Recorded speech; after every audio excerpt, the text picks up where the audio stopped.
আমি আপনাদেরকে এখন পেঁয়াজু বানিয়ে দেখাবো কিভাবে পেঁয়াজু বানাতে হয় এবং কিভাবে পেঁয়াজু বানালে 10 থেকে 15 দিন পর্যন্ত আমরা ব্যবহার করতে পারবো, কোনো নষ্ট হবে না।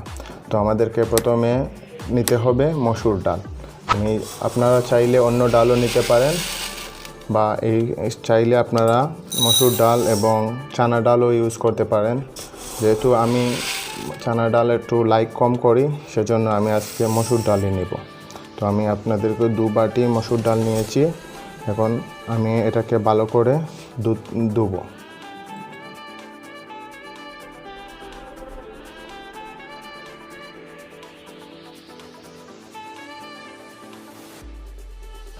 যেহেতু পরিষ্কার হয়ে গেছে, সেহেতু এখন আমরা 15 থেকে 20 মিনিটের জন্য রেখে দিব।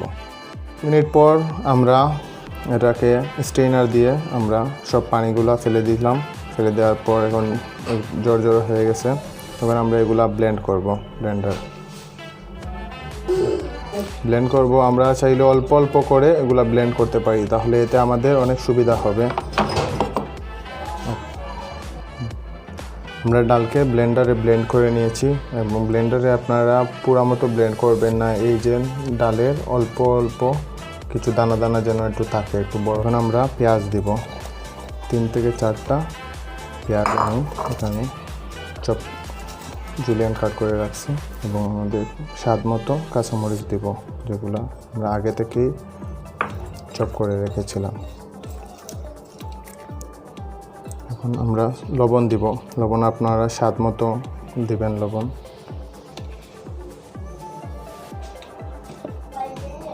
এখন এখানে একটু আমরা জিরা পাউডার দিব। জিরা পাউডার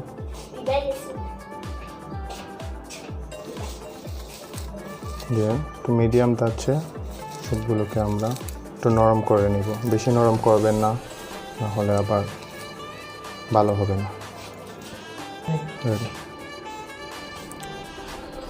পেঁয়াজু বানানো আপনাদেরকে দেখানোর কথা বলেছিলাম, এবং 10 থেকে 15 দিন।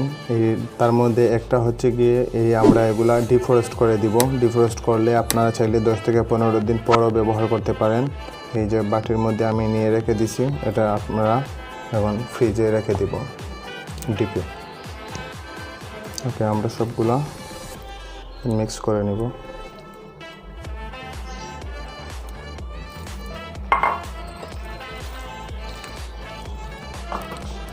এখন হচ্ছে গিয়ে আমরা যে 3 প্রকার বলেছিলাম, 3ভাবে আমরা পেঁয়াজু বানানো দেখাবো। এই 3 প্রকারের মধ্যে এখন 1 প্রকার দেখাচ্ছি আপনাদের। এটা এরকম করে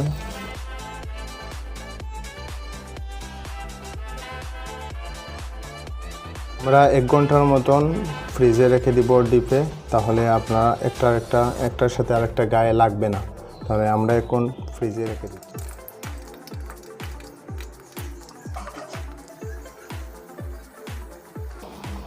এখন গোল্ডেন ব্রাউন হয়ে গেছে, সেজন্য আমরা এখন নামিয়ে নিব।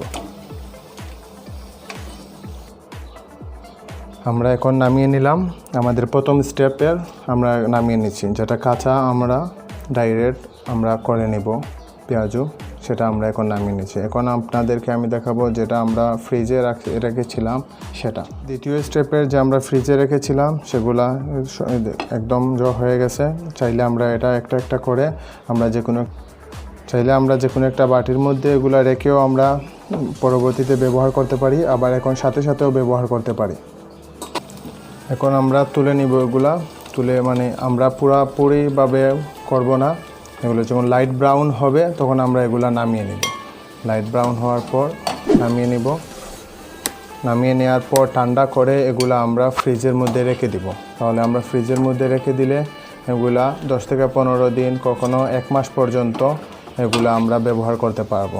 আমরা যে বাজার থেকে যেগুলা ইন্ডিয়ান সমোসা পেঁয়াজু যে আমরা ইন্ডিয়ান যে প্যাকেট পেয়ে থাকি, সেগুলা কিন্তু হাফ করা থাকে এবং হাফ ভাজা থাকে। এখন পরবর্তীতে আমরা বাসায় আনার পর আমরা হাফ ভেজে তারপর খেয়ে থাকি। তো আমরা চাইলে এরকমভাবে আমরা আবার ফ্রিজে রেখে আমরা পরবর্তীতে ব্যবহার করতে পারি। আমরা যে বাটির মধ্যে আমরা ফ্রিজে রেখেছিলাম যে 10 থেকে 15 দিন, এই ফ্রিজের এটার মধ্যে আমরা পেঁয়াজ সব কিছু মিক্স করে নিছি। মিক্স করার পর আমরা এখন চুলাতে দিয়ে দিব। ডিপ ফ্রাই অয়েলে আমরা দিয়ে দিব, ডিপ ফ্রাই অয়েলে। আমরা যে 3 প্রকার পেঁয়াজুর কথা বলেছিলাম, আমরা সেখানে 3 প্রকার পেঁয়াজুই আমরা বানিয়ে নিয়ে এসেছি। এখন দেখেন বন্ধুরা, এখানে কিন্তু কোনো পার্থক্য বোঝা যাচ্ছে না যে আসলে আমরা কোনটা। এখন এটার শব্দ আপনারা একটু শুনেন, দেখতে পারতেছেন কীরকম মচমচে হয়েছে। এখন আপনারা আরেকটা দেখতে পারেন, সেটাও কীভাবে মচমচা হয়েছে। ওকে বন্ধুরা, আপনারা ইফতারিতে আপনারা পেঁয়াজু খেতে পারেন। ইফতারিতে আমাদের বাঙালি সমাজের একটা অবিচ্ছেদ্য অংশ পেঁয়াজু। ওকে বন্ধুরা, থ্যাংক ইউ।